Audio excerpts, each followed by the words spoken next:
Welcome. You're in our series of revenue science questions asked and answered in 60 seconds.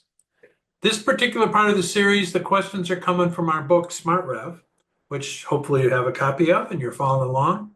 If not, by hearing the answers to these questions, when you get the book, it'll be just that much more powerful.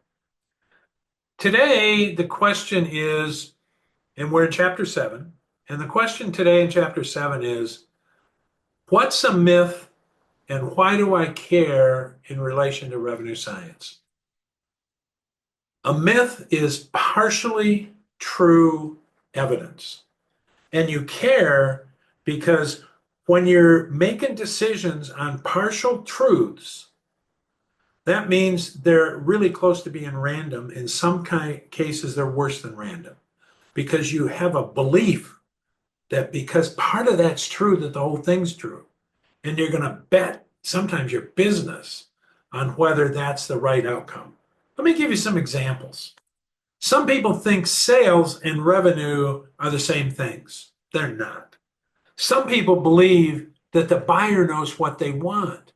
Sometimes they do and sometimes they don't. Perfect example of partially true evidence. Sometimes people say, well, any buyer, just go get somebody to buy this. That's dangerous. You want to get to the ideal buyer, the right buyer. And some people talk about, well, you always should be closing.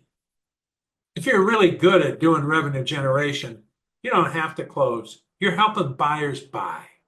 So all four of those things that I just mentioned are myths.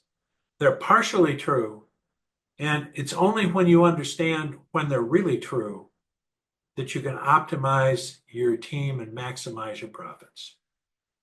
So thank you for joining us. If there's anything we can do, please reach out.